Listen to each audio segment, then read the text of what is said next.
Hello everyone, welcome to my another blog. আজকের ব্লগটি শুরু হবে সকাল থেকে সন্ধ্যা পর্যন্ত, তো পাশেই থেকো আর সম্পূর্ণ ভিডিওটি দেখো। কালকে যেহেতু চন্দ্রগ্রহণ ছিল, তাই আজকে সকাল সকাল উঠেছি, একদম সকাল সকাল উঠে স্নান টান সেরে সব কিছু আবার ধোয়া পাকলা করে রান্নাটা বসিয়েছিলাম, কারণ আমাদের শাস্ত্রে গ্রহণের পর সব কিছু ধোয়া পাকলা করে তারপরে রান্নাটা বসাতে হয় বা খেতে হয়। এক চুলায় ভাত আর এক চুলায় ডিম বসিয়ে দিয়েছিলাম। এগুলো রান্না করার পরে কিন্তু আমি ডালটাও বসিয়ে দিয়েছিলাম। সকাল সকাল শুধু ডাল ভাত আর ডিমটাই রান্না করেছিলাম। তারপরে বাকি কাজগুলো আস্তে আস্তে সেরে নিয়েছিলাম। ডালটা আমি একটু বেশি করে রান্না করি যাতে রাতেও হয়ে যায়, কারণ ডাল বারবার রান্না করা যায় না। অন্য সব সবজি বারবার রান্না করা গেলেও কেন জানি ডাল বারবার রান্না করতে ইচ্ছে করে না। এই যে সকালে রান্নার শেষে সব আবার পরিষ্কার করে রেখেছিলাম। সময় পেলেই আমার সোনাটা এখন হাঁটা শিখেছে, শুধু রান্নাঘরে চলে যায়। এটা নিয়ে খুব বড় একটা বিপদে আছি, কারণ সে রান্নাঘরে যেই গ্যাসের চুলা ২টা ধরে রাখে, কখন যে কী করে ফেলে সত্যি একটা ভয়ের ব্যাপার। আমারই ভয় লাগে, কিছুতেই সেটা সামলাতে পারছি না। তারপরে এমনি কিছু কাজ ছিল, সেটা টুকটাক করার পরে তাকে ঘুম পাড়িয়েছিলাম, আমিও একটু ঘুমিয়ে পড়েছিলাম। বাবাও বাহিরে গিয়েছিল, বাবা আসার পর আমরা সবাই আবার উঠেছি, খাওয়িয়েছি, স্নান করিয়েছি। এই যে আবার রান্না শুরু করে দিয়েছি। এখানে আমি ভাজি করছি একটা। এখানে ছিল কাঁকরোল, আলু আর হচ্ছে গাজর। একটা পেঁয়াজও দিয়েছিলাম আর মরিচ দিয়ে, কালো জিরা ফোড়ন দিয়ে, হলুদ লবণ দিয়ে ভাজিটা করছিলাম। ডাল তো অলরেডি আমি রান্না করে রেখেছি, ভাজিও রান্না প্রায় শেষের দিকে। আর মাছ বের করেছিলাম, পাবদা মাছ, সেটাই রান্না করব। শুধু আলু দিয়ে আর জিরা গুঁড়ো দিয়েও রান্নাটা করব। তো ভাজি শেষ, এখন মাছ রান্নার পালা। তার মধ্যেই শুরু হয়ে গেল বৃষ্টি। হঠাৎ করেই বৃষ্টিটা নেমেছিল। ঝলমলে রোদের মাঝখানে হঠাৎ করেই বৃষ্টি নেমে এসেছিল। আর এদিকে আমি মাছ রান্নার প্রিপারেশন নিচ্ছিলাম। বাহিরে বৃষ্টি আর এদিকে আমি রান্না করছি। মাছ রান্না করার সময় তেলগুলো এত জোরে জোরে বোমার মতো ফুটছিল।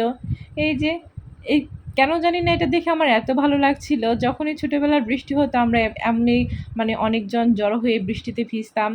মনে পড়ে গিয়েছিল ওদের দেখে, ভালোই লাগছিল। একদিকে রান্না, বৃষ্টি, ভালোই লাগছিল রান্না করতে।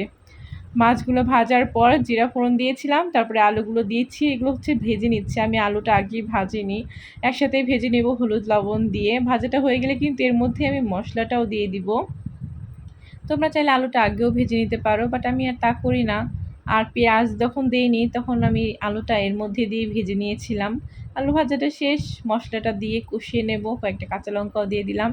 কষানো হয়ে গেলে পরিমাণ মতো জল, তারপরে মাছ, ব্যাস শেষ রান্না। এত সহজ সিম্পলভাবে, তারপরেও কিন্তু সবারটা স্বাদ হয় না। আমারটাও মাঝে মাঝে কিন্তু একদম কেমন যেন খেতে লাগে। আজকে ভালোই হয়েছিল মনে হয়, দেখতে তো ভালোই লাগছিল, জানি না কেমন হয়েছে। এখনও খাইনি আমি, কারণ ডিম ছিল, ডাল ছিল, আবার ভাজি ছিল, এগুলো দিয়ে খেয়েছিলাম আমি। মাছ এখনও খাওয়া হয়নি, কারণ রাতের জন্য রান্না করেছিলাম, রাতে খাবো। এত পদ একসাথে আমি আবার খেতে পারি না, এর জন্য। এই যে মাছ রান্না হয়ে গেছে আমার। তারপরে আবার সব পরিষ্কার করা, এক কাজ বারবার আর কি। আবার সব পরিষ্কার করে নিচ্ছি, তারপরে ঘরটা মুছবো, তাহলে হয়ে যাবে আমার আজকের মতো কাজ। তারপরে আমার সবটুকু সময় পৃথা আর আমার কোজাগরি। কোজাগরিতে আমি এখন ভালোই সময় দিতে পারি, কারণ মা আছে, বাবা আছে। আর পৃথা আমার থেকে বেশি মা বাবার কাছেই বেশি থাকে, হাঁটা শিখেছে। এখন তো আর কোলে কোলে রাখতে হয় না, হাঁটতে পারে। তাই যখনই আমার কাছে আসে তো মনে হলো দাদুর কথা, দাদুর কাছে চলে গেল। আর তখন আমি সময়টা পেয়ে যাই কোজাগরিতে। আমি আর পৃথা বিকালবেলা একটু বের হয়েছিলাম, এমনি তো বাসা থেকে বের হওয়া হয় না। আর এই টাইমটা ঘুমায়, আজকে একটু তাড়াতাড়ি ঘুম থেকে উঠেছিল, তাই ভাবলাম একটু বাহিরে বের হই। তো চলে গেলাম একটি পার্কে। সেখানে বাচ্চারা প্রচুর খেলা করছিল, দোলনায় দুলছিল আর ও শুধু তাকিয়ে তাকিয়ে দেখছিল। প্রথমে একা একাই দোলনায় বসিয়েছিলাম, পরে একটু ব্যথা পেয়েছিল মাথায়, তারপরে আমার কোলে করে নিয়ে ওকে বসতে হয়েছে। অনেকক্ষণ বসেছিলাম আমরা, আমারও ছোটোবেলার মনে হচ্ছিল আমিও ছোট ওদের মতো দোলনায় দুলছি। সবকিছু ঘুরে ঘুরে দেখছিল। যদি প্রতিদিন বের হওয়া হতো তাহলে আরো ভালো হতো, কারণ সবকিছু দেখা ভালো, সবুজের মধ্যে থাকা ভালো, তাহলে বাচ্চাদের ব্রেনও ভালো থাকে। আর সবসময় বাসার মধ্যে থাকলে বাচ্চারা এমনিতে একটু খিটখিটে হয়ে যায়, একা একা ভালো লাগে না সব সময়। মা বাবা দাদু সবার সাথে তো থাকে, কিন্তু বাইরে একটু হাঁটাচলা করলে কিন্তু বাচ্চাদেরও ভালো লাগে। এই যে হাত ধরে হাঁটছিলাম, সে আমার হাতটা ছেড়ে দিয়ে একা একাই হাঁটবে। পরে মনে হলো সে একা একা আরো ভালো হাঁটছে, এনজয় করছে, আমিও একটু ছেড়ে দিলাম। তারপরে আর কি, এখন বাসায় ফেরার পালা, আর একটু পরে সন্ধ্যা লেগে যাবে। ওপরের আকাশে পাখিগুলো এত সুন্দরভাবে উঠছিল, তাই একটু ভিডিও করে নিলাম। আর বাহিরে বের হয়েছি, কিছু খাবো না এমন তো নয়, পৃথা কুলে সাথে ব্যাগও ছিল, যার কারণে সেখানে খেতে পারিনি, বাসায় প্যাকিং করে নিয়ে এসেছিলাম। এই যে সন্ধ্যা দেওয়ার পরে এখন খাওয়ার পালা। পৃথা আর দাদুর কাছে চলে গেছে, এদিকে আমি আরামে বসে বসে খাচ্ছি। কেউ আবার নজর দিও না কিন্তু, হ্যাঁ অবশ্য নজর দিয়েও লাভ নেই, কারণ অলরেডি আমার খাওয়া হয়ে গেছে। এখন নজর দিলেও পেট খারাপ হবে না, যেটা অলরেডি খাওয়া হয়ে গেছে সেটার প্রতি আর নজর দিলেও কোনো কাজ হয় না।